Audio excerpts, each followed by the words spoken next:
What's up, guys? Welcome to Daily Dose of Reddit. This is your host, Zach, and today's subreddit is r/IDoWorkHereLady.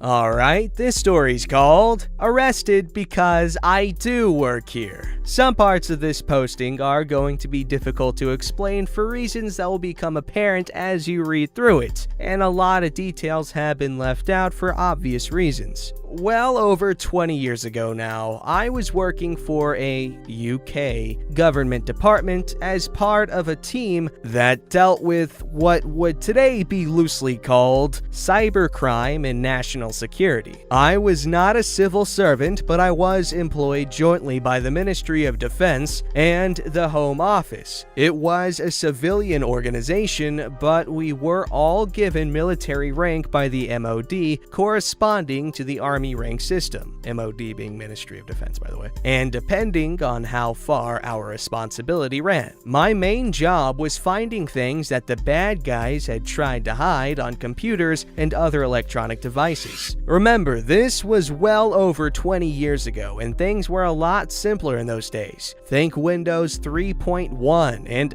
basic programming. And computer nerds were somewhat of a rare animal in those days. Real dinosaur days. No mobile phones even. And mobile walkie-talkies were the size, shape, and weight as the average household brick. When asked, members of the team regularly went out to gather evidence at various crime scenes. We worked alongside numerous police forces throughout the UK and could be called out anywhere, from Cornwall and the Channel Islands in the south to the Outer Hebrides, in the far north, all at a moment's notice. One day, we got a call from the London Metropolitan Police, Met, to attend a raid on a property in North London that was to take place very early the following morning. I don't know how it happened, but I was the only member of the team available, so I got assigned to go with the Met and take possession of any computers that might be found during the raid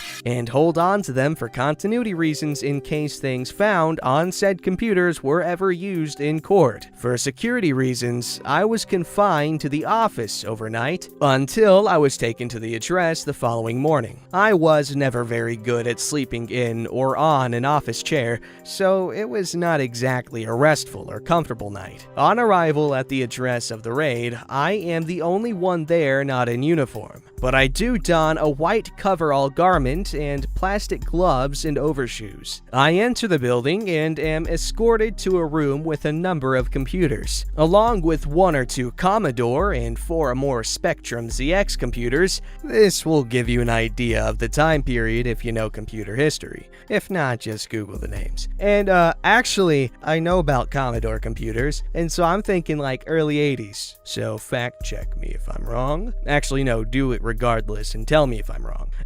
Anyway, there was a tower PC at the scene. Something very rare in those days. The tower PC had 2 rather large hard drives. This was very rare and obviously very expensive as well, so something of interest. I was left on my own to do what it was I was there to do and took out the tools to do the job. I had just started to dismantle the tower computer when a voice from behind me shouted, "Oi you! Step away from that thing!" I was a bit confused by the approach and attitude, so I shuffled round in a kneeling position and looked at what I saw was a Met police constable standing in the doorway. I said something to the effect that I was removing the hard drives, and he just shouted again, "I said step away from that thing! You are interfering with evidence!" Without trying to get up, I tried to explain again what I was doing. With hindsight, I should have said who I was rather than what I was doing.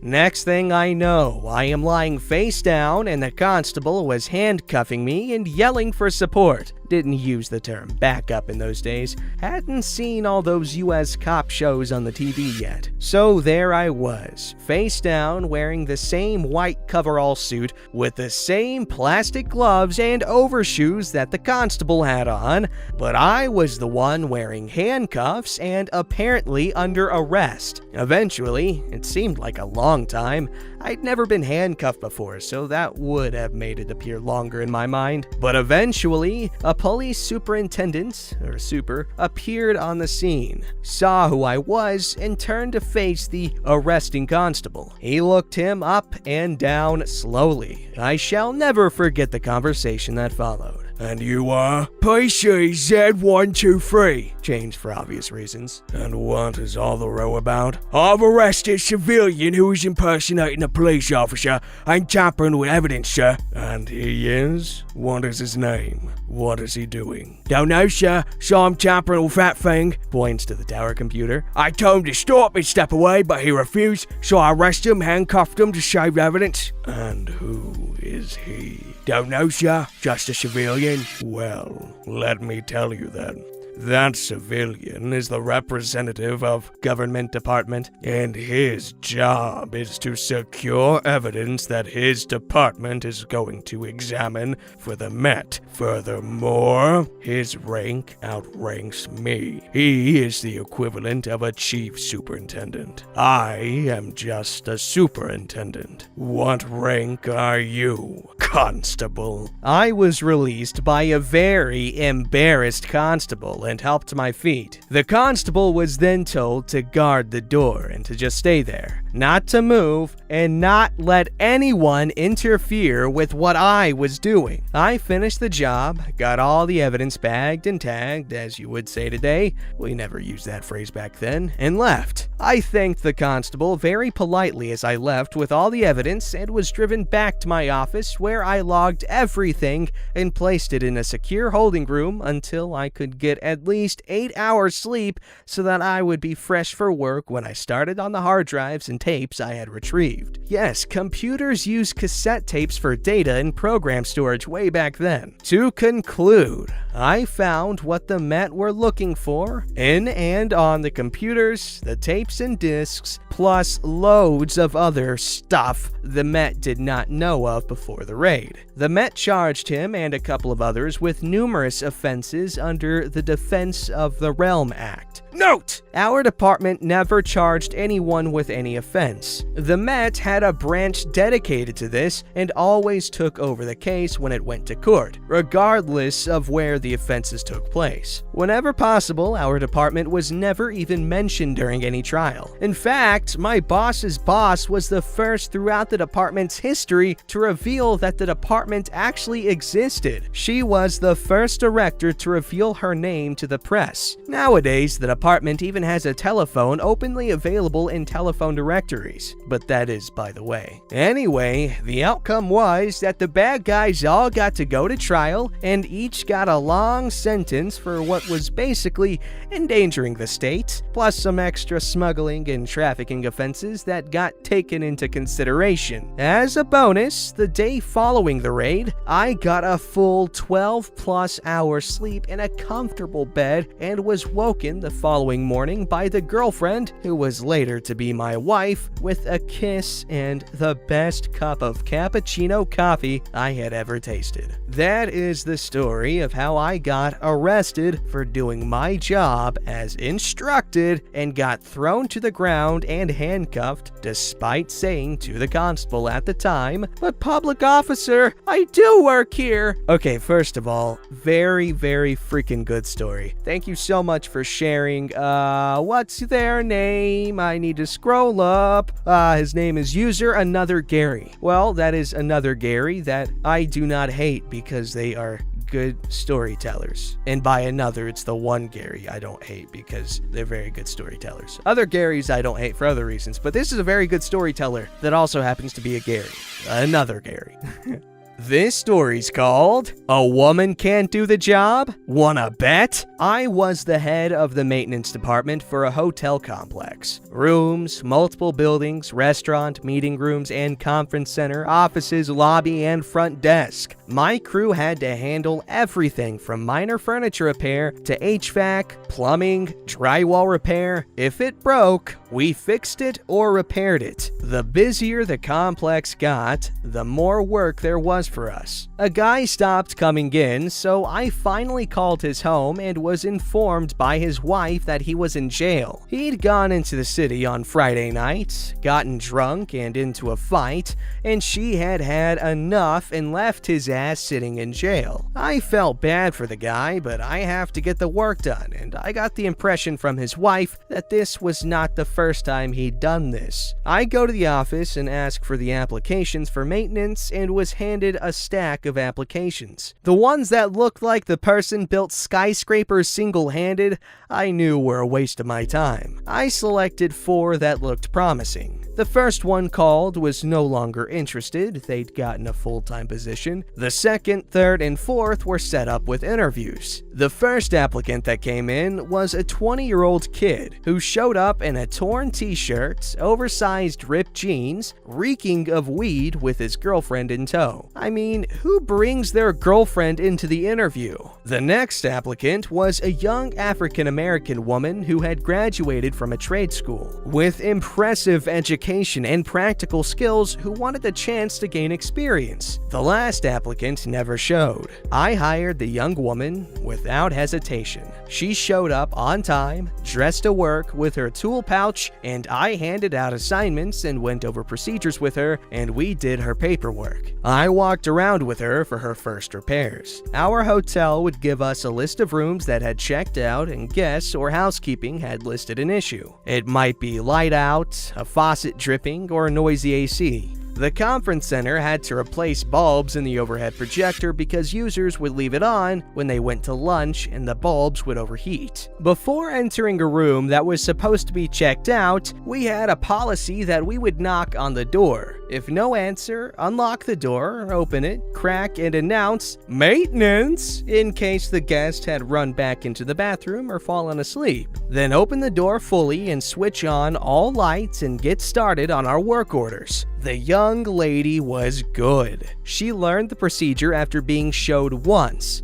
got in, got to work, knew exactly what tool to use for each repair, and knocked them out, and cleaned up after herself. I let her know housekeeping appreciates that if it's a big mess, call them and let them know since management doesn't want us for an hour doing housekeeping work. So a paper towel or a rag under a dripping pipe, tighten the leak and make sure it isn't leaking, and taking the paper towel gets you points with housekeeping. The girls, along with housekeeping employees, and didn't have to be constantly supervised and knew what she was doing. I was happy. The next day was not the same. My male crew all had their favorite centerfold inside of their locker. Since they were not visible to guests or housekeeping, I did not care. My new female mechanic did not care. However, when I walked in the next morning with my cup of coffee, the first thing I saw was all centerfolds were on the outside of the locker doors. My female mechanic arrived next, and I assured her I'd deal with this crap as soon as the idiots got in. I was not happy, and that meant they were not going to be happy either. But she asked if I'd let it slide and let her handle it. I asked what she had in mind, and I loved her plan. The guys came in snickering like schoolboys who pulled a prank, and I didn't say a thing. The next day, however, their lockers still had their centerfolds in place, only with the addition of a playgirl centerfold of a very muscular male. I had a group of 6 men ranging in age 22 to 50 whining like school kids who learned that they were gonna have to go to summer school. They were complaining about how disgusting that was. I let them know that if they wanted to play games, she was entitled to play as well, and suggested they grow up and do their jobs, since this woman had some skills that some of them lacked. She worked for me for 3 more years, and when she left, I gave her a glowing letter of recommendation, citing her technical skills as well as her dependability. She was on time and on task without causing any drama. Once the men realized that she was good, she taught some of the younger guys some tricks to troubleshoot our ice machines, and even the old mechanics who thought women couldn't handle this kind of work eventually came to respect her skills. My dad daddy taught me a long time ago to listen. You might be surprised what you can learn from people others don't consider having any worthwhile input. Well, your daddy taught you well, because that is a very sweet story. You gave an unsuspecting individual a chance and they shined, which is always a good story. Given that she's a woman, she's already a bit of an underdog in her line of work, and that's an inspiring story. And she handled that whole centerfold thing very well. She let the guys upset themselves with their own hypocrisy. Beautiful stuff.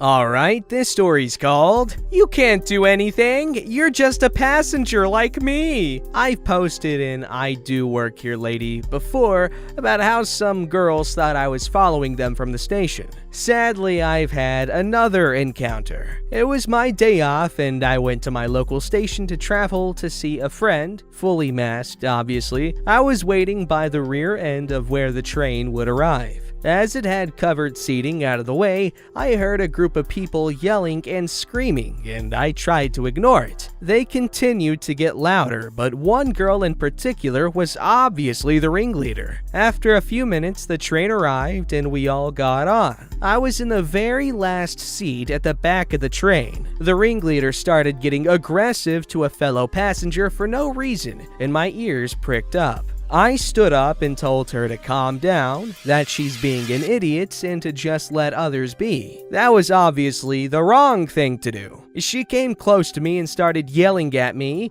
"What are you gonna do, big man? Huh? You gonna cry to mommy? You gonna find the police? Huh?" She obviously thought she was untouchable. I said, "Look at that screen. What does it say?" Scrolling LED screen that repeats in writing what has been said over the loudspeaker. She looked at it and said, "So what? What you gonna do?" I replied to her, "Nothing, just wanted you to look directly at the CCTV camera so there is a clear shot of you." She got angry. "Oh, you think you're a big man, huh? You think you're gonna get the police involved?" I pretended to think about it, then said, "You know what? That's exactly what I'm gonna do." I then used the key I have on my house keychain that accesses pretty much all UK railway property and entered the rear cab, where I quickly closed the door, used the cab-to-cab communication to speak to the driver to let them know what was going on and to ask for BTP, or British Transport Police, assistance. I then came out, told her that BTP were on their way and the train won't be moving until they arrive. She didn't believe me at first, but then after the train wasn't leaving the next station, I could see she was getting a bit frustrated. When they did arrive eventually, I gave them my work ID and side of the story, and they were all taken off. Well, that must have been pretty satisfying. Don't mess with people when they're just chilling. Just let people chill. Mind your business. Or you might get, British toilet paper to haul you off. That's never a good time. Don't forget to like, subscribe, and hit that bell to never miss an episode.